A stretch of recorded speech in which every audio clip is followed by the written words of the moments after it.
When I last spoke, I discussed confidence in our walk in this life. And confidence is a trait that most people struggle to possess.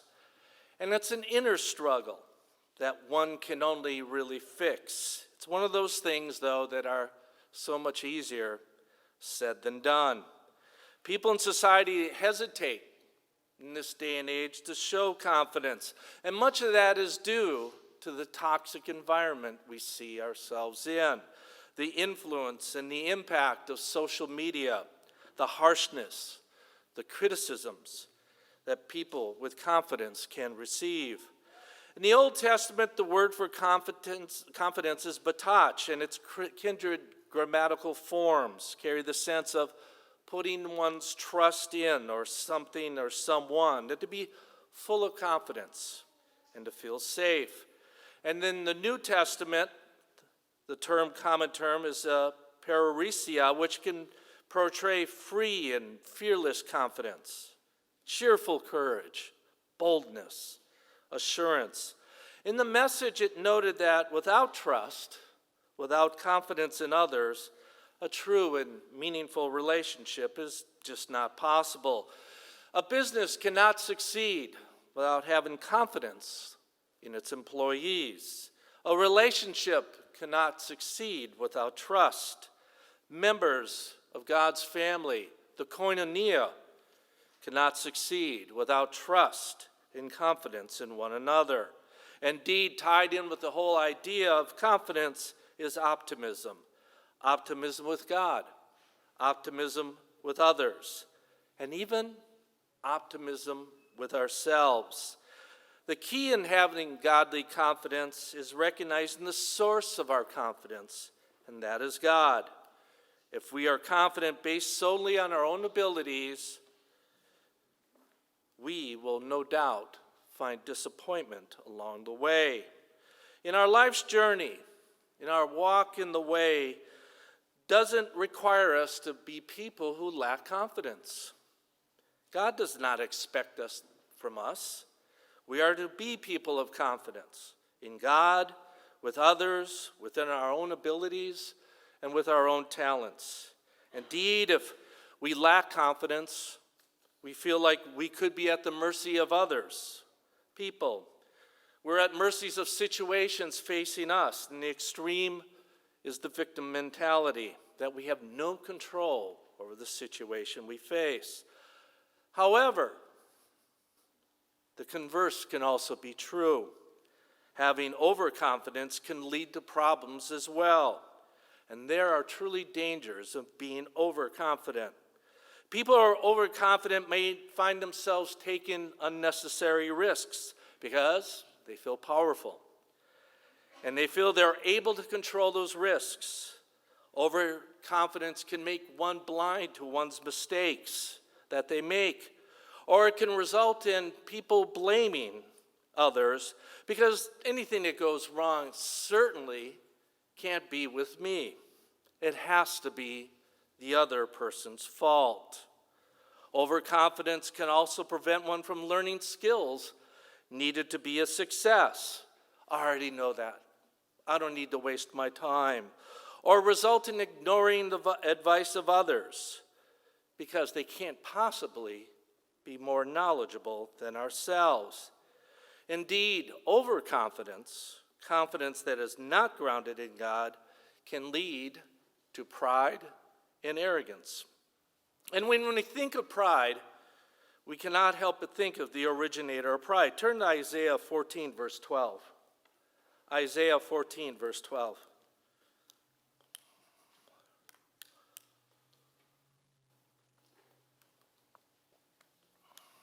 Isaiah 14, verse 12. It states, "How you are fallen from heaven, O Lucifer, son of the morning. How you are cut down to the ground, you who weaken the nations. For you have said in your heart, I will ascend into heaven. I will exalt my throne above the stars of God. I will also sit upon the mount of the congregation on the farthest sides of the north. I will ascend above the heights of the clouds. I will be like the Most High, yet you will be brought down to Sheol, to the lowest depths of the pit. Indeed, the Bible makes it very clear that God hates pride. Proverbs 8, verse 13. Proverbs 8, verse 13.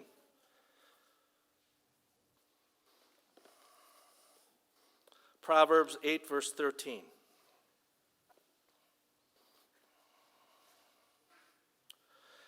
It states in Proverbs 8 and verse 13, "The fear of the Lord is to hate evil, pride and arrogance and the evil way, and the perverse mouth I hate." John Gill's exposition of the Bible makes the following comment regarding this verse, specifically with regard to the terms pride and arrogance. Arrogancy, which is the King James word that's used in the King James, not the New King James, differs a little from pride, and the two words in the Hebrew are very much the same. Very little differ. It is describing that to a man's self which does not belong to him, whether in things natural, civil, or spiritual, when men attribute their justification and salvation to their own works. It's arrogancy. It's the height of arrogancy in a man to conceit he has a power to regenerate, renew, and convert himself, to say that he has made himself different from others. Jack Wellman in The Christian Crier provides the following definition for arrogance. Arrogance can be defined as having an attitude of superiority and being full of self, or have an extreme form of pride. It can be manifested in an overbearing personality that makes it hard for others to be around. They usually have an inflated ego and a sense of self-worth that is highly overestimated. And an arrogant person can be presumptuous or claim to be superior, and all others are deemed to be far inferior, and that they feel that they are so much better than others. An athlete that is arrogant claims far more credit for him or herself than the other members on the team. Proverbs 6, verse 16.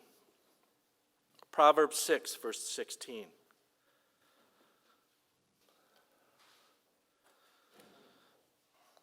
Proverbs 6, verse 16.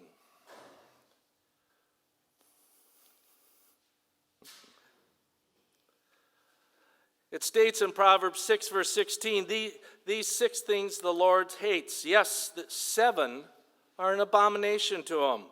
A proud look, a lying tongue, hands that shed innocent blood, a heart that devises wicked plans, feet that are swift in running to evil, a false witness who speaks lies, and one who sows discord among brethren. As we see in verse 17, the first thing that God hates, the first abomination to him, is a proud look. 1 John 2, verse 16. 1 John 2, verse 16.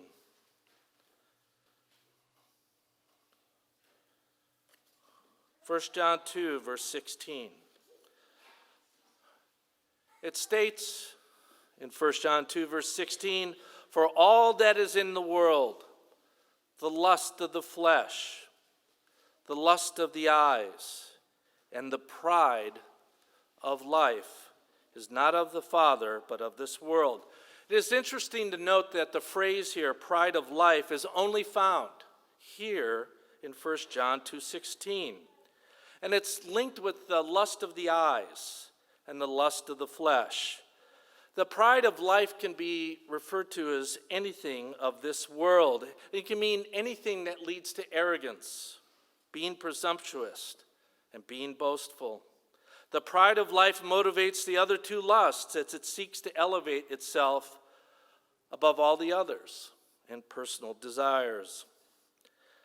It is interesting to note that pride is often linked to parts of the human body. For example, pride of the eyes. Pride can appear the way one looks at another person. Have you ever felt you were looked down upon? The pride, someone looking down on you? The pride of the eyes. We saw that in Proverbs 6, verse 17, there was a proud look. Isaiah 2, verse 11. And it's talking about the last days. Isaiah 2, verse 11.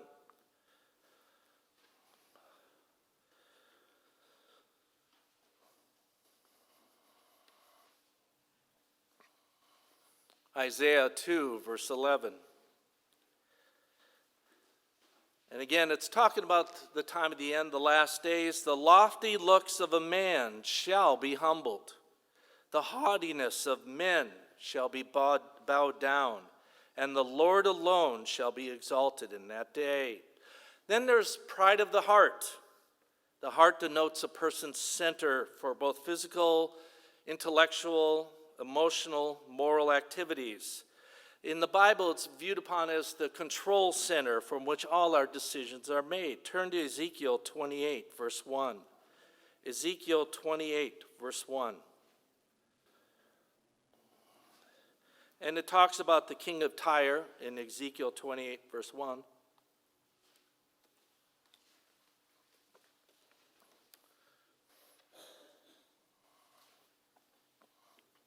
Ezekiel 28, verse 1. It states, because your heart is lifted up, and you say, I am God, and sit in the seats of the God in the midst of the seas, yet you are a man and not a God, though you set your heart as the heart of a God. There's also pride of the mouth. We can see this concept expressed in Hannah's prayer before God with regard to her young son Samuel. 1 Samuel 2, verse 1. 1 Samuel 2, verse 1.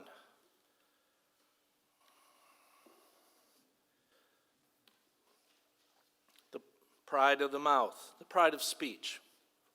1 Samuel 2, verse 1. It states, and Hannah, in verse 1, and Hannah prayed and said, my heart rejoices in the Lord. My horn is exalted in the Lord.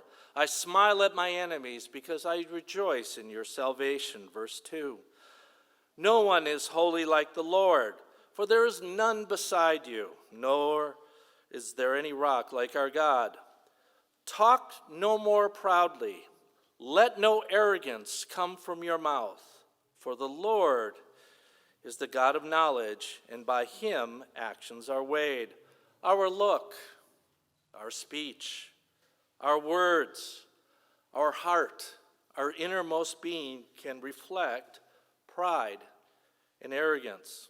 And within pride and within arrogance, at its basis is a fault-finding, a harsh spirit, a person who is superficial, defensive, craves attention, is sometimes presumptuous, and neglects others. It can lead to an overcritical view of oneself, or conversely, an inflated view of oneself. The danger of pride, the pride of life, it can be self-centered and boastful, and it allows one to take credit for everything they are and everything they do.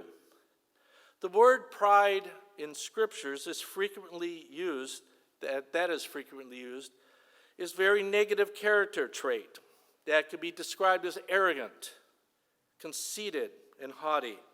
Classic Greek and Roman cultures had a particular aversion to pride, stigmatizing it as hubris, and making it virtually all their literary tragedies a variation on the theme of the self-destructive effects of pride.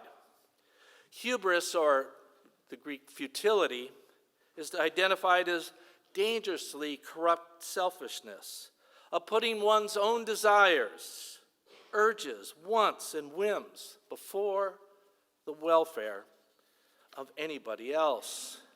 The tragedy is that the negative side of pride blinds us to our faults. we can become self-confident, independent.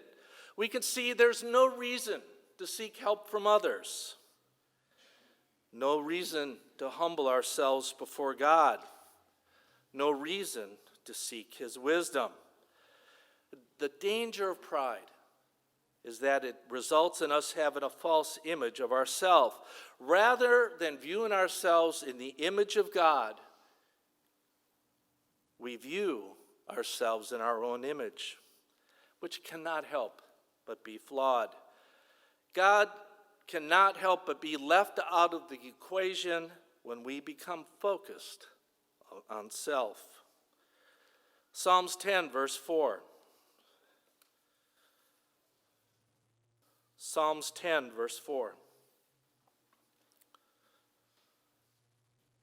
And I'd like to read from the New International Version. Psalms 10, verse 4.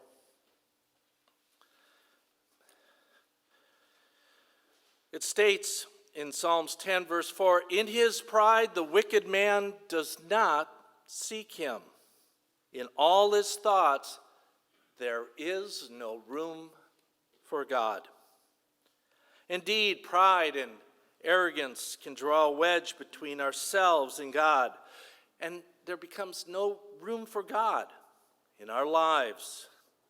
And what is God's view of a person who has the pride of life? James 4, verse 6. James 4, verse 6.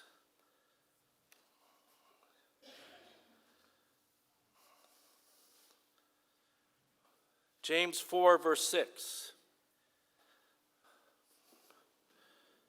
It states, "But he gives more grace. Therefore he says, God resists the proud, but gives grace to the humble." Other versions use the term "opposes the proud," and commentaries note that that phrase is an old military term, to battle against. God battles against the proud. William Barclay provides some insight to this verse. What is destructive pride? The word for proud is hyperphanos, which literally means one who shows himself above other people. Even the Greeks hated pride. Its real terror is that it's a thing of the heart. It means haughtiness. But the man who suffers from it might well appear to be walking in downcast humility, while all the time there in his heart is a vast contempt for fellow man. It shuts itself off from God for three reasons. One, it doesn't know its own need. It so admires itself that it recognizes no need to be supplied. Number two, it cherishes its own independence. It will be beholden to no man, not even to God. And number three, it doesn't recognize its own sin. It is occupied with thinking of its own goodness and never realizes that it has any sin for which it needs to be saved. A pride like that cannot receive help because it does not know that it needs help and therefore does not ask. In God's kingdom, there will be no room for pride and arrogance.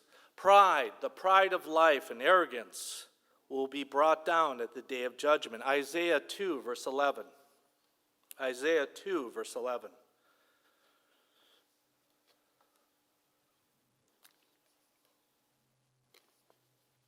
And I'd like to read from the New Living Translation, if I may. Isaiah 2, verse 11.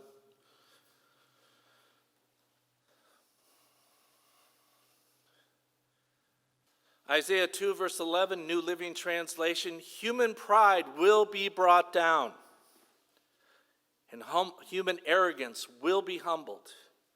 Only the Lord will be exalted on that day of judgment. With the discussion of pride, that is, the pride of life and arrogance, as background, I would like to now go to the title of this message and expand upon it. The title is The Power of Positive Pride. The Power of positive pride. Whoa, we're probably having a counterintuitive moment here. Didn't I just slaughter pride? Didn't we just go through scriptures that God hates the proud and the arrogant?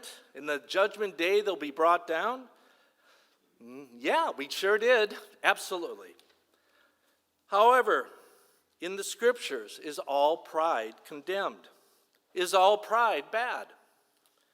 Is every time the word pride used in the Bible a negative context? Let's consider this. The Hebrew word for pride and its affiliated words contained in the scriptures can mean excellency, as well as haughtiness, arrogancy, but it can also mean majesty. It can also mean highness, proud, proudly, and swelling.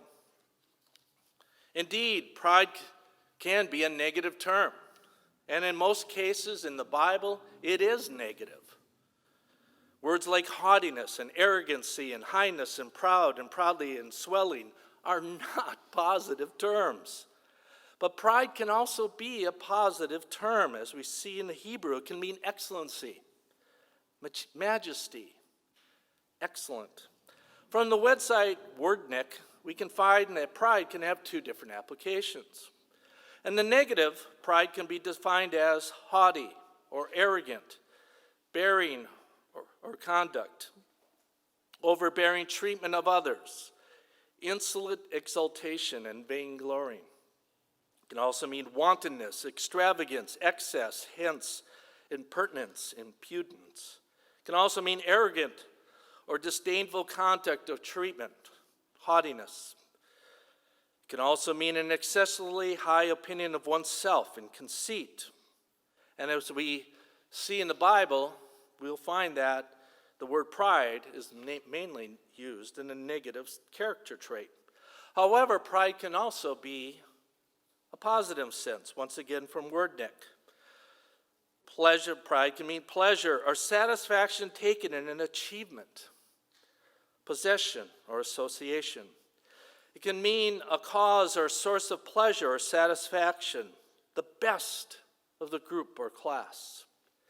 It can also mean a reasonable feeling of elation and exaltation of one's doings, achievements or possessions of those of a person or persons intimately connected with one. It can also mean the best or most admired part of a thing. In other words, the word pride used in our society today can have positive as well as negative applications. The phrase, "I am proud of you," is one we hopefully dish out and would like to hear ourselves, wouldn't we? Is it wrong to say we are proud of our children when they accomplish a matter? When they stand up for what's right? Is it wrong to have a feeling of satisfaction, a feeling of pride when we accomplish a major task? When we put so much time and effort into accomplishing a matter, when we worked hard and did our best and the reward came through. Indeed, pride can be either bad, as we see with the pride of life, or good. It can revolve around arrogance, conceit, and selfishness, or it can revolve around satisfaction, excellence, elation, and joy. God designed human beings with a great capacity for joy, as he himself possesses.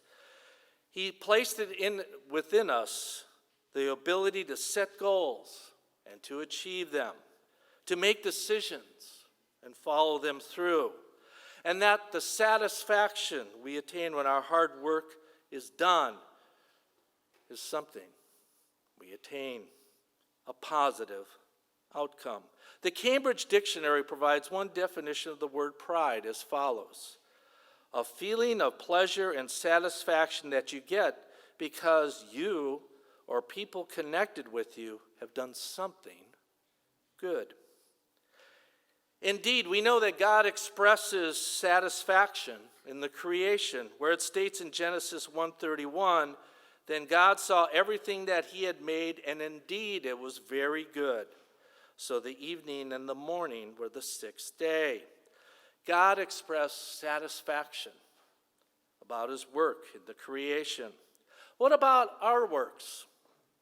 When we accomplish something, we study and pass the CPA exam, or graduate from college, or obtain a promotion. Is it wrong to feel good about that? Is it wrong to feel satisfaction when we put and invest time and effort to achieve something? Ecclesiastes 3:22. Ecclesiastes 3, verse 22.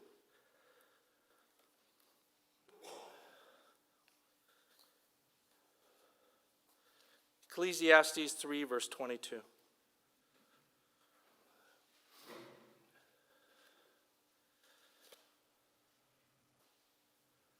Ecclesiastes 3, verse 22 states, "So I perceive that nothing is better than a man should rejoice in his own works, for that is his heritage. For who can bring him to see what will happen after him?" The New Living Translation renders Ecclesiastes 3:22 as follows.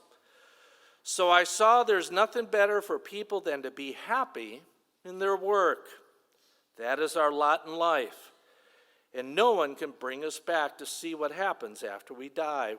One should rejoice in their work, to use the talents and the abilities we've been blessed with, and to take pride in the work we do, based on a foundation of our relationship with God. We know we are made in the image of God, and we know that life and the talents we've been blessed with are a gift from God. Galatians 6, verse 4. Galatians 6, verse 4.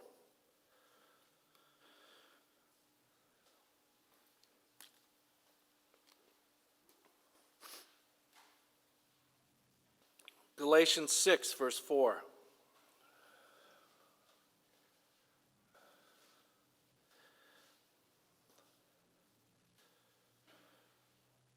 It states in Galatians 6, verse 4, "But let each one examine his own work, and then he will have rejoicing in himself alone and not in another."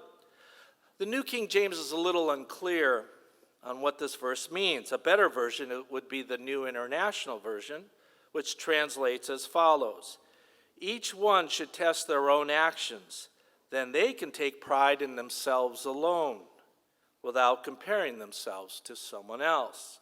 But even better is the New Living Translation, where it states, "Pay careful attention to your own work, for then you'll get the satisfaction of a job well done. And you don't need to compare yourself to anyone else." What about being proud of others? Does the Father take pleasure? Did God the Father take pleasure in his Son? Maybe even in pride in his Son? Turn to Luke 3, verse 22. Luke 3, verse 22.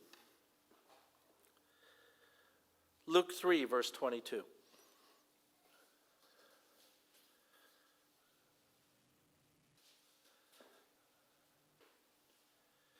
It states in Luke 3, verse 22, "And the Holy Spirit descended in bodily form like a dove upon him, and the voice came from heaven which said, 'You are my beloved Son, in you am I well pleased.'" We too can be proud of our children when they accomplish something of value, receive an award or recognition, when they do the right thing in adversity, when they work hard to accomplish a goal. And you know what? It's okay to tell them that you're proud of them. 2 Corinthians 7, verse 4. 2 Corinthians 7, verse 4.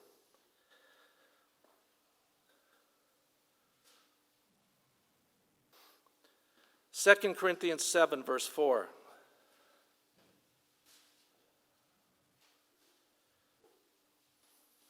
Second Corinthians 7, verse 4. "Great is my boldness of speech toward you. Great is my boasting on your behalf.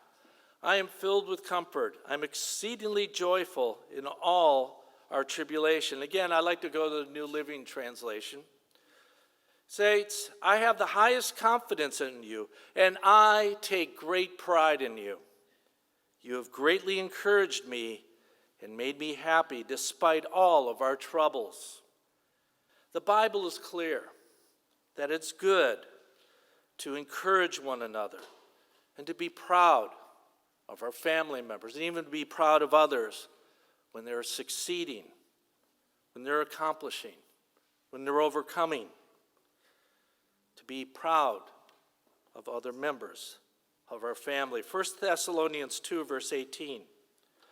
1 Thessalonians 2, verse 18.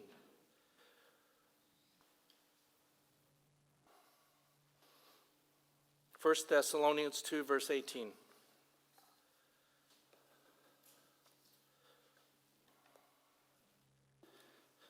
It states in 1 Thessalonians 2, verse 18, therefore we wanted to come to you, even I, Paul, time and again, but Satan hindered us. For what is our hope or joy or a crown of rejoicing? Is it not even you in the presence of our Lord Jesus Christ that is coming? For you are our glory and joy. In verse 20, the New Living Translation states it as follows. Yes, you are our pride and joy. Paul expressed pride in the Thessalonians. As with confidence, pride can be bad or good. It is wrong when it's unduly focused on ourselves. For example, if we're a parent and we're concerned for our child succeeding because how others view us as a parent. That is wrong. The reason why we push our child is not necessarily what's best for them, what fits their skill set, but how it makes us feel. How will others view us? We are the awesome parents. That's where pride is wrong. Or if we obtain success, and when we do, we just focus the attention on ourselves and what we did, and we forget all those who helped us along the way. Do we forget that life, the gift of life and the gift of talents that we are blessed with are a gift from God? Is it okay to feel good about an accomplishment, to graduate from high school, to graduate from college, to pass the bar exam, to receive recognition for a job at work for a job well done? Yes. And it's something to be proud of. But through it all, we are thankful. We don't ever forget that in those times, that the blessings of life, the talents we have, is a gift, and a gift from God to his children, made in the image of God. 1 Corinthians 4, verse 6.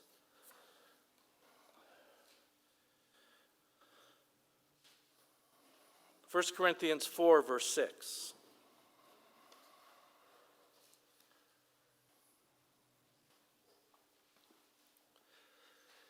It states in 1 Corinthians 4, verse 6, now these things, brethren, I have figuratively transferred to myself and Apollos for your sakes, that you may learn in us not to think beyond what is written, that none of you may be puffed up on behalf of against the other. For who makes you differ from another? And what do you have that you did not receive? Now, if you did indeed receive it, why do you boast as if you have not received it? The New Living Translation provides the following rendition of verse 7. For what gives you the right to make such a judgment? What do you have that God hasn't given you? And if everything you have is from God, why boast as though were not a gift? The Bible has something very different in mind, and it's used the term pride when it says pride goes before destruction and a haughty spirit before a fall, which is found in Proverbs 16, verse 18. This might become more clear if we were to translate the word pride as arrogance or haughtiness, with the definition of haughtiness being the appearance or quality of being arrogantly superior and disdainful. That is, after all, what is meant in this scriptural context. It's not about satisfaction. It's not about excellence. It's about arrogance and haughtiness. And that's why pride goes before destruction. Let's go back to 1 John 2, verse 6. 1 John 2, verse 16, excuse me.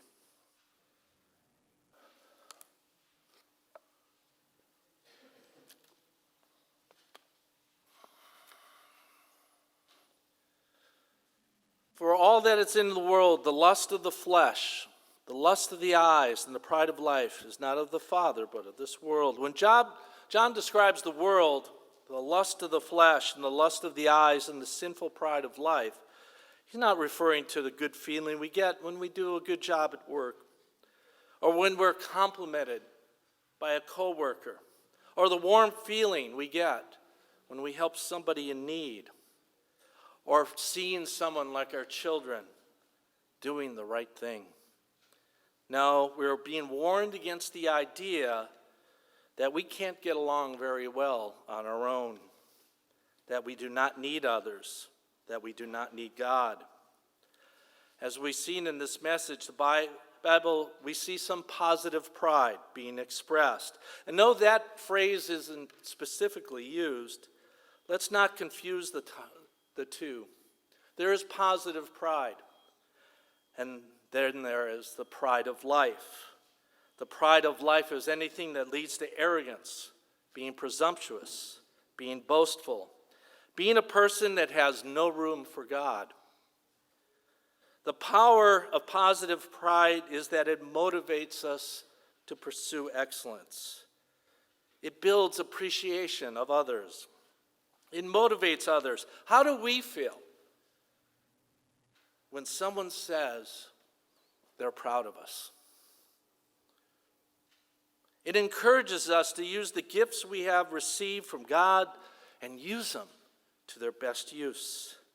This is due to the fact that positive pride, godly pride, is grounded with the foundation of a relationship with God and with the understanding that we all of us, are made in the image of God.